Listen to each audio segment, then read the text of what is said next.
In a divorce, who is to blame? I know if you've gone through a divorce in the past, you probably think you know the answer, but I may challenge you with that. Hey, David Essel here. David Essel's Daily Video Boost, your exclusive online video community. I'm going to give you the answer, so write down, grab your pen and paper, take notes, do one thing today you'd rather not do, and maybe it's going to be admitting something here that you have never admitted before. If you do not receive these videos for free in your email every Monday through Friday, sign up today for the Daily Boost at talkdavid.com. So for almost 30 years now as a counselor and a life coach, I've helped people work through divorce. I've helped people after divorce to heal. I've helped people make decisions if they should or should not divorce. And one of the questions always comes up is, who is to blame in your divorce? Like, I'll look at a couple or an individual. I'll say about 80% of the time I work with individuals, not couples. Usually only one wants to come and do the work. But I'll say, who's to blame for your divorce?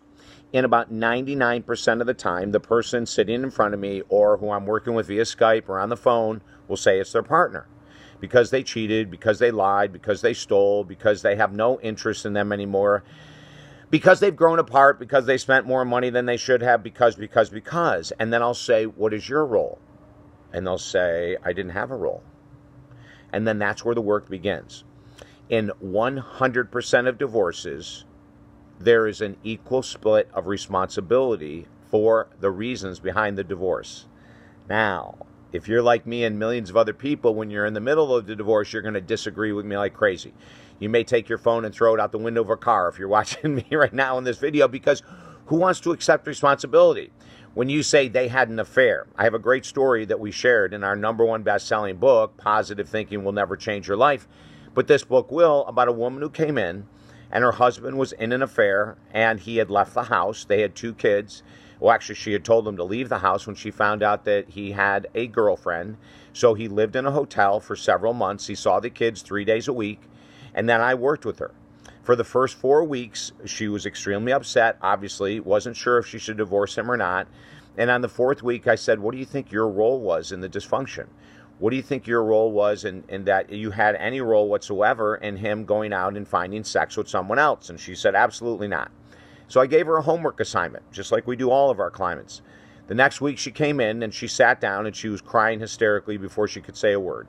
When she finally stopped crying, she looked up and she said, David, I think I have 50% of the blame here. Then she pulled out a list of 15 things that she had done that had destroyed the trust in the relationship, that had built resentments on his side.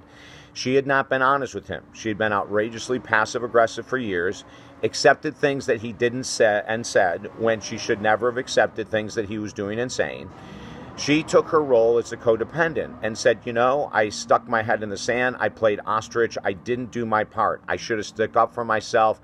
15 years ago, when we were married for 2 years, is when all the chaos started. But I didn't want to have conflict. That was her role. Over all the years of being together, they were together 17 years before the affair, she was able to write out all of these roles that she played that helped lead to the dysfunction of the marriage that eventually led to him going out and cheating. Now, you'll notice I didn't say she caused the cheating, but she had a role that created an immense amount of dysfunction in the marriage, which eventually was going to lead to the marriage dying anyway. The great news is once she saw her role, she came in the next week, and as I write about in our book, she looked at me and said, David, now that I see I had a major part in this whole affair, dysfunctional marriage, I'm going to fight like hell to save the marriage. And she did. When she started fighting to save the marriage, her husband came in to work with me. It took 12 months, and they have a marriage today that is 10,000 times stronger than what they had for the first 17 years they were together.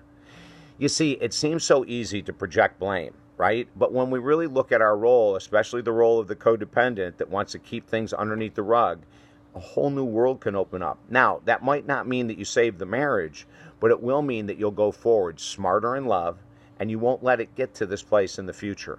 If I can help you, if you're struggling to try to accept your role or to heal after a divorce, email me directly at this video or email me at talkdavid.com.